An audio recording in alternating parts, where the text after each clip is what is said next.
Airport prepares for recertification.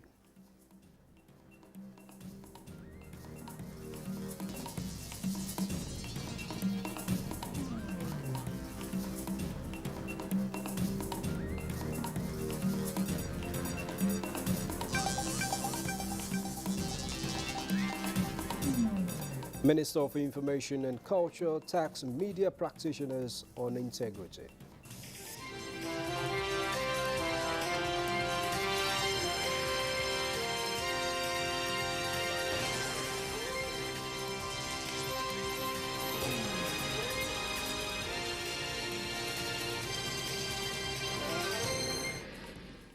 Thanks a lot for staying tuned in. Africa and the international community have critical and urgent role to play in fostering a peaceful transition from military to civilian rule in the Democratic Republic of Chad within a set time of 18 months. President Muhammadu Buhari stated this on Tuesday at the opening of the extraordinary summit of heads of state and governments of the Lake Chad Basin Commission, convened to discuss the recent developments in Chad after President Idris Deby Itno died on the front line while defending the territorial integrity of his country. State House correspondent Gideon Nifade reports.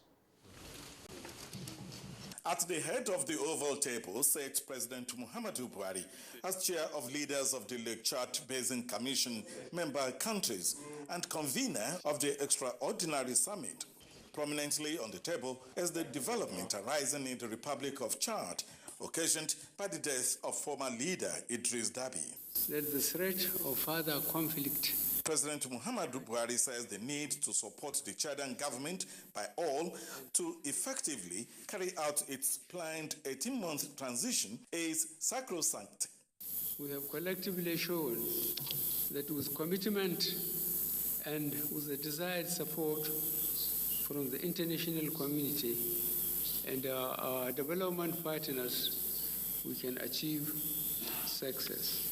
President Buhari says the death of President Deby had direct implications for the continued peace and stability of Chad as a nation, the Lake Chad region, and the wider Sahel region. As chairman of the Summit of Heads of State and Government of the Lake Chad Basin Commission member countries, I want to assure you that I remain committed to providing the necessary leadership in liaison with partners towards finding sustainable solution to the challenges in Chad, in the Lake Chad region. The president observes that the region is faced with several challenges that need the support and engagement of all to overcome, saying it is a collective duty and in honor of the memory of the men and women that have died in search of peace in the region. And at the request of President Muhammadu Buhari and in recognition of the immense and sterling contributions of the late President of Chad to peace and stability in the region, the summit observed a minute silence for the departed leader. A purposeful, positive and enthusiastic commitment of leaders can bring about change. And that's exactly what President Muhammadu Buhari is requiring from leaders of the region and the international community in support of the people of Chad. In Abuja, Gideon Nifade, NTA News. Meanwhile, the Lake Chad Basin Commission member countries have commended efforts of a multinational joint task force in the fight against terrorism, insurgency, and other multinational crimes in the region and called for more collaboration towards maximizing the potential of the force. This was contained in the communique issued after a closed-door session of a one-day summit in Abuja. State House correspondent Gideon Nifade once more reports. The session reviews the situation in Chad following the attacks by machinery group leading to the demise of Field Marshal Idris Deby Itno, late President of the Republic of Chad, and their implications to the peace, security, and development in Chad in particular, and the Lake Chad and the Sahel regions in general. All Chadians to avail themselves of the service. The heads of state and government noted the seriousness of such attacks to the stability of Chad and to regional peace, security, and stability as enumerated by the Executive Secretary of the Commission and further elaborated by General Muhammad Idris Deby, president of the Transitional Military Council of Chad. The heads of state and government commended the efforts of member countries to address the security challenges in the Lake Chad Basin and reaffirmed their commitment to the promotion of peace, security, stability, and development in the region. It further noted that the appointment by the Transitional Military Council of an inclusive 40-person civilian cabinet headed by a prime minister from the opposition party. It noted the 18-month duration of the transition program and urged the Transitional Military Council to embark on the process of national reconciliation and dialogue involving all Chadian stakeholders that will lead to free and fair elections. They reaffirmed their commitment to strengthening regional cooperation in the fight against terrorism, towards which end they resolved to increase their support to the Lake Chad Basin Commission and the multinational Joint Task Force to enable them achieve their mandates. Members note that the situation in Libya is intrinsically linked to the deteriorating security situation, not only in Chad, but also in the Lake Chad Basin and the Sahel regions. Urge the international community to provide for a comprehensive disarmament, demobilization, reintegration and reinsertion program for the foreign fighters expelled from Libya. Commended the efforts of the multinational Joint Task Force in the fight against terrorism and other transnational crimes in the region and called for more collaboration among truth-contributing countries towards maximizing the potentials of the force. Members commended President Muhammadu Buhari for providing good leadership in the region. In Abuja, Jide Onifade, NTA News. In the meantime, the federal government of Nigeria has condemned the detention of interim president of Mali, Ba Ndao, and Prime Minister Mokhtar Ouane. The two key officials in the transitional government of Mali were reportedly taken by soldiers to the Kati military camp near the capital, Bamako, on Monday, 24 May 2021. Nigeria is in a statement by spokesperson of the Ministry of Foreign Affairs, Ferdinand Nwoye, decried the action, saying that the action might derail the peace-building efforts and timetable for the return of democratic governance in Mali. The federal government of Nigeria therefore calls for the immediate and unconditional release of a detained president and prime minister. The statement further notes that the key actors and perpetrators of the condemnable act should be aware of the fact that stakeholders in the region and Friends of Mali reject any act of coercion of the detained officials, including forced resignations.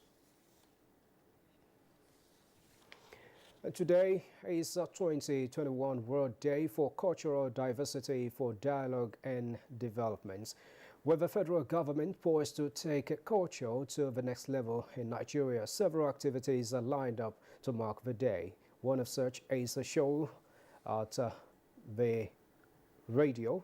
Correspondent Oinaya Kalwaka is now joining us live from venue of that celebration. Good to see you, Oinaya. Tell us how this celebration is coming through out there. Well, we are here in Radio House, venue for the 2021 World Day for Cultural Diversity for Dialogue and Development. And as you can see, the Ministry of Information and Culture is set for the day. And this year's theme is Cultural Diversity in the COVID-19 era. We all know how COVID-19 affected the cultural sector. Well, with me to talk further on this year's theme and the event lined up for this year's event is the Permanent Secretary of the Ministry of Information and Culture, Mrs. Ifoma Adora Anyamutaku. Good afternoon, madam. Good morning, madam. Yes, good morning. So we're here and we can see you line up for the road walk for this year's event. Yes. First of all, we want to know more about the theme of this year's event, which is cultural diversity in the COVID-19 era. Can you speak further on the theme? Yes, the theme, cultural diversity in the COVID-19 era, is a very peculiar one, as we all know.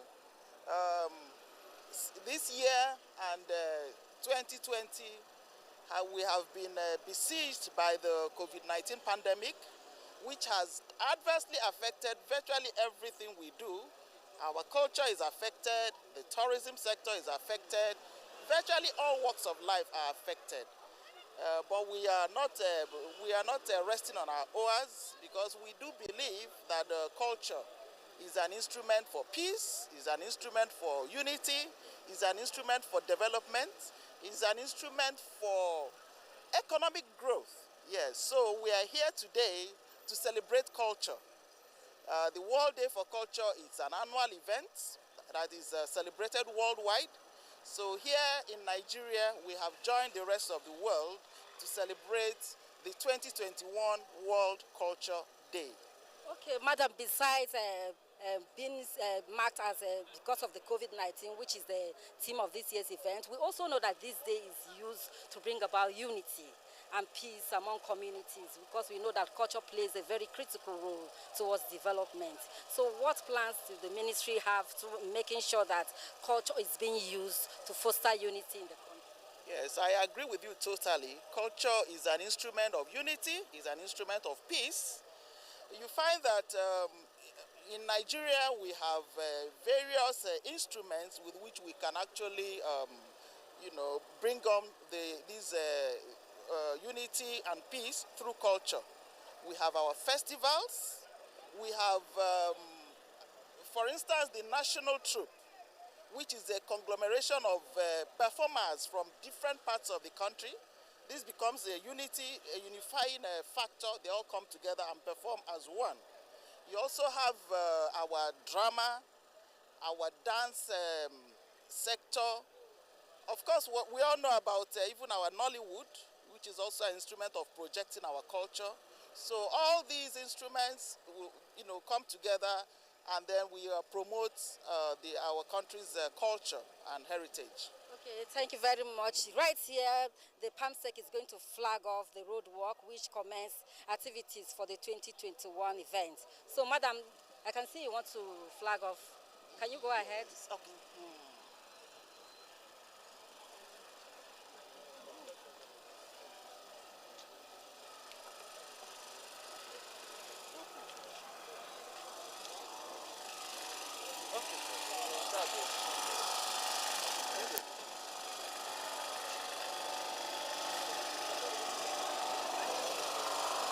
Where the camera? Sound check. Can you go to flag off? Sound check. Sound check. Sound check. Sound check.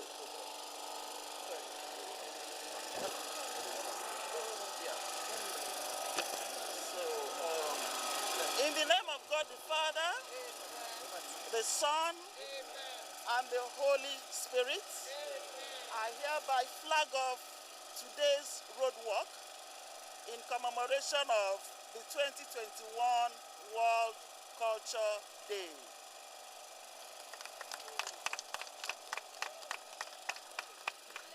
Well, studio with this flagging off, this year's event has finally kicked off. So over to you.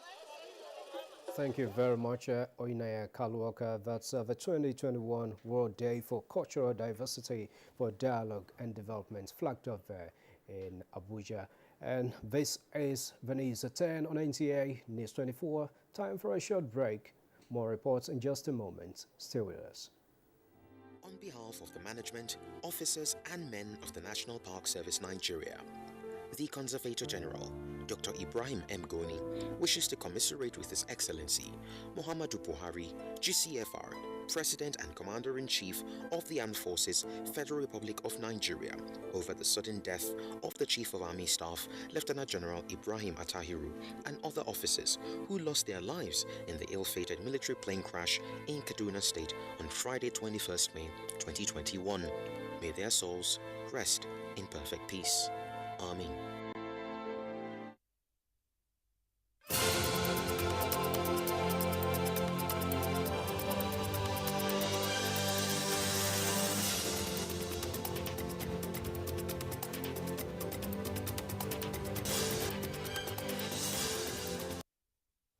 Thanks a lot for staying tuned in. This is still the news at 10 on NTA News 24. Chieftain of the All Progressives Congress APC Bola Ahmed Tinubu has formally reacted to calls for self-determination in parts of the country, saying Nigeria is a nation that must be kept as one. Tinubu made his view known while speaking to NTA News after an audience with President Muhammadu Buhari Monday evening.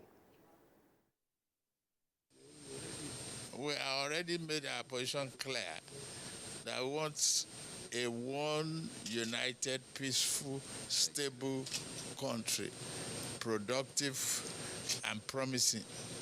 Nigeria is not just a rat village. It's a nation. I want to keep it as one. The APC chieftain, accompanied by the pioneer chairman of the governing APC, BC Akande, and other associates were in the State House to commiserate with the president over the death of the Chief of Army Staff, Lieutenant General Ibrahim Atahiru, and 10 other officers. He prayed the Almighty Allah to grant the president and the bereaved families the fortitude to bear the sad loss. It's demoralizing. We want peace in Nigeria. It's disheartening. It's sad. And to rub mind with him too, to see commitment to humanity. And now the Chief of the Air Staff, Air Marshal Oladayo Amao, has constituted a committee of 7 retired senior officers to conduct a safety audit of all Nigerian Air Force operational and engineering units. Defense correspondent Najatu Tijani reports.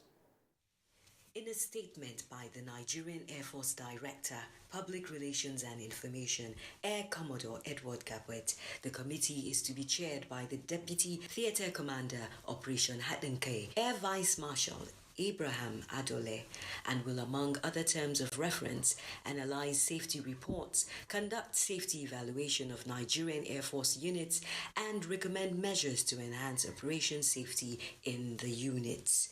The Nigerian Air Force says the audit is a routine part of Nigerian Air Force operations to maintain and improve safety standards. However, the impending safety audit follows the air crash of 2 350I King Air Beechcrafts in February and May this year, which claimed the lives of the Chief of Army Staff and other officers and men of the Nigerian Army and Nigerian Air Force, as well as a missing Alpha jet, NAF 475, which went off radar on March 31st, 2021. Meanwhile, the committee is expected to submit its report not later than 18 June 2021. Najatu Tijani, NTA News. Meanwhile, ahead of the next phase of recertification of Nnamdi Azikiwe International Airport, Abuja, one of the major requirements is the airport emergency plan, which helps to minimize the impact of an emergency, particularly in order to save lives. The exercise is expected to prove a model that conforms to contingency involving stakeholders. Aviation correspondent Emmanuel Anyimiro reports. An emergency starts with the pilot communicating with the air traffic controller about a distress. When it happens, different steps are taken to provide safety for lives and community involved. This simulation is to reactivate the roles of different stakeholders for proper coordination to avoid conflicting roles and poor service delivery during an emergency.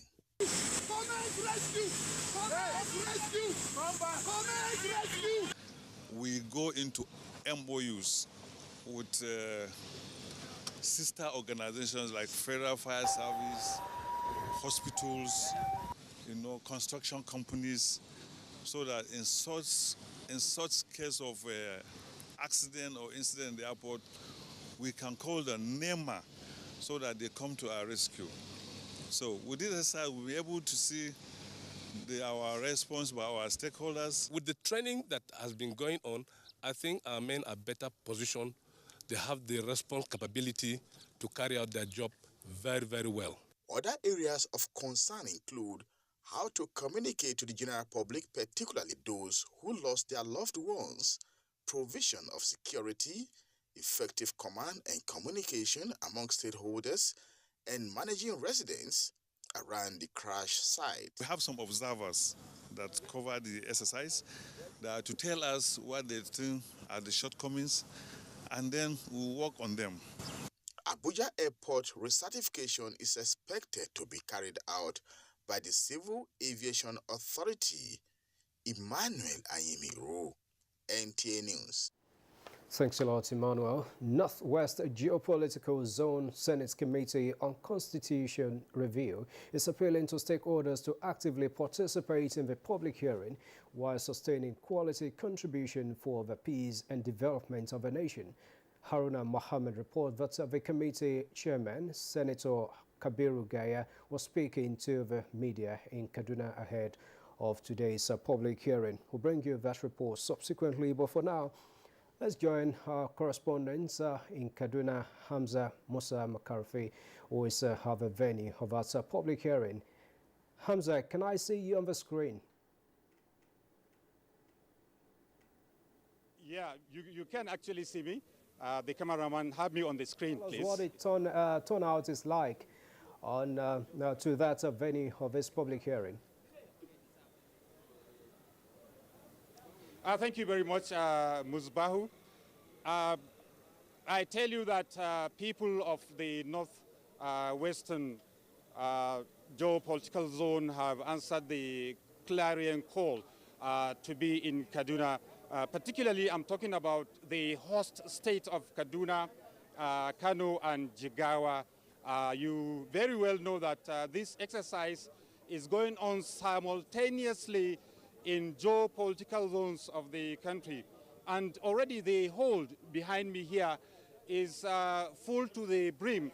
People have actually come with divergent views, interests, to speak their minds on issues that affect them as a people, as a group, and as interest. And I tell you, perhaps tomorrow, the second day, this venue may have to be changed because, people are just everywhere. Some people don't even have, seats. As the public hearing gets underway. The priority areas, as you well know, gender issues, local government, judicial processes, and many other areas, which I understand about 16 of these issues which the Constitutional Review Committee of the Senate and House of Representatives have agreed to table before the public. And we do understand, of course, there has to be synergy between the Senate and the House of Representatives as this important national assignment is achieved. So people have really, people are really here.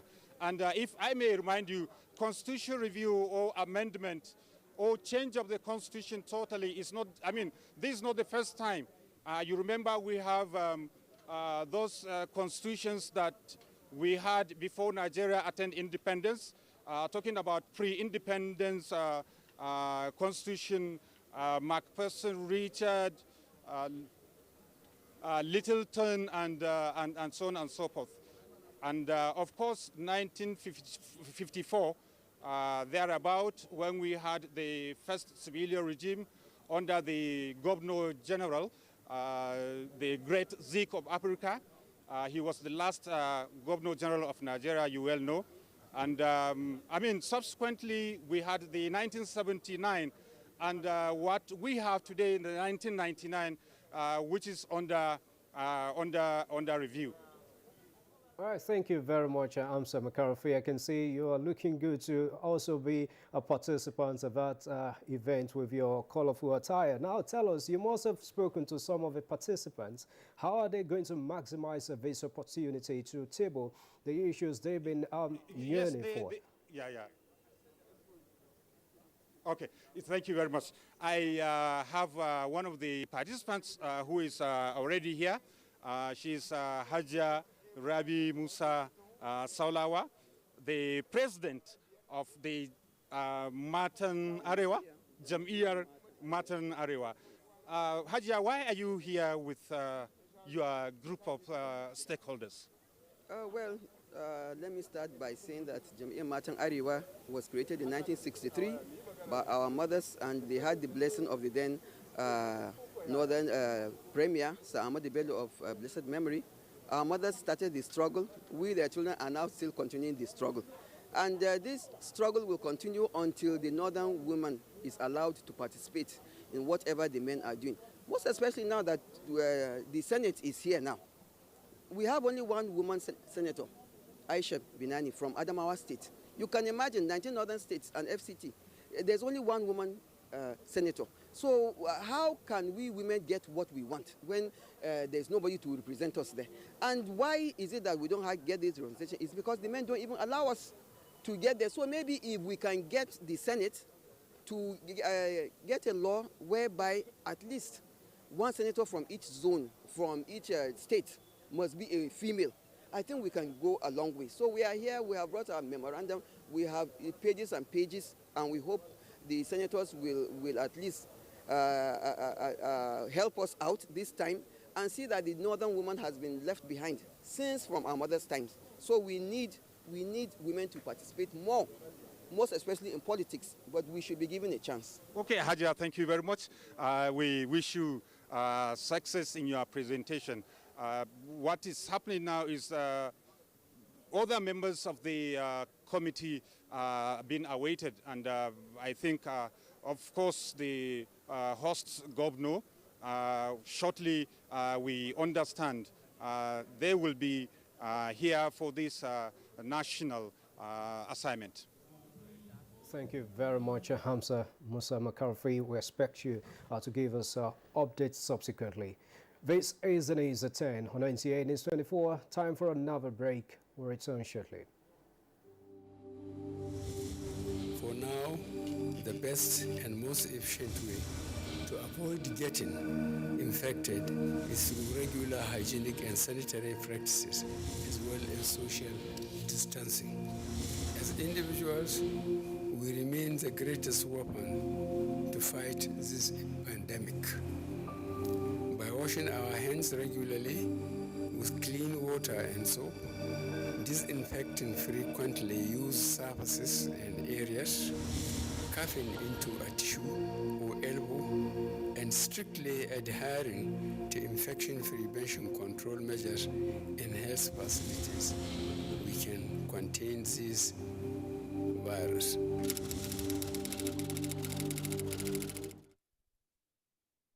Vision classes on television for students in secondary schools in English and mathematics will commence on the NTA. The revision classes will transmit Mondays to Fridays from 5 p.m. to 5:30 p.m. on the network service of the NTA. This is organized in preparation for the various national examinations and orders. This is brought to you by the Federal Ministry of Education.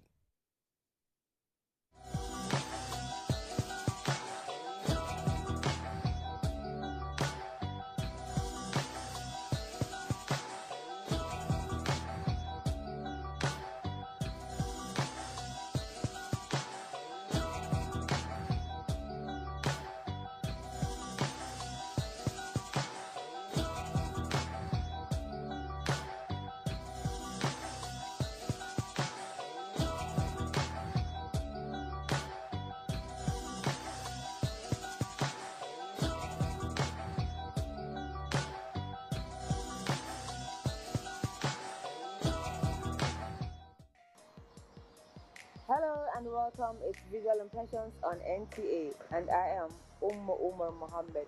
Today we will be looking at the gradual emergence of one of Africa's leading teen artists, Tunde Odunlade. In the early 1960s, Tunde was a pioneer member of a workshop organized by expatriate Susan Wenger in Osogbo. Now Visual Impressions had a chat with the second-generation artist of Osogbo School, who practices in a diverse set of mediums. Let's get to find out more on his intricate and highly textured technique in the clip that follows. A major artistic transformation occurred in Osogbo, a Yoruba town in western Nigeria in the early 1960s. Expatriates such as Susan Wenger, Yuli Boyer, and Georgina Boyer introduced new techniques and materials to Yoruba artists and urged them to find their own forms of expression. The workshops focused on printmaking but were intended to help participants to learn to support themselves, and that gave birth to the emergence of Tunde Udunlade, who through several decades of vigorous art practice is now one of Africa's most celebrated batik art tapestry and design artists. Tunde Udunlade was born in 1954 on the 26th of November. He is a Nigerian artist, actor, and musician known for his batik art tapestry and design. He specializes in textile art and photography. I'm an artist and I work with textile and fiber art and then printmaking. I'm from Ile-Ife, but I live in Ibadan and I live in part in the US. So I've been juggling my life between Nigeria, America, and part of Europe since 1981. And now I decided to have a place in Nigeria that I can say, let's do the art thing. That is music, drama, dance, and of course visual arts.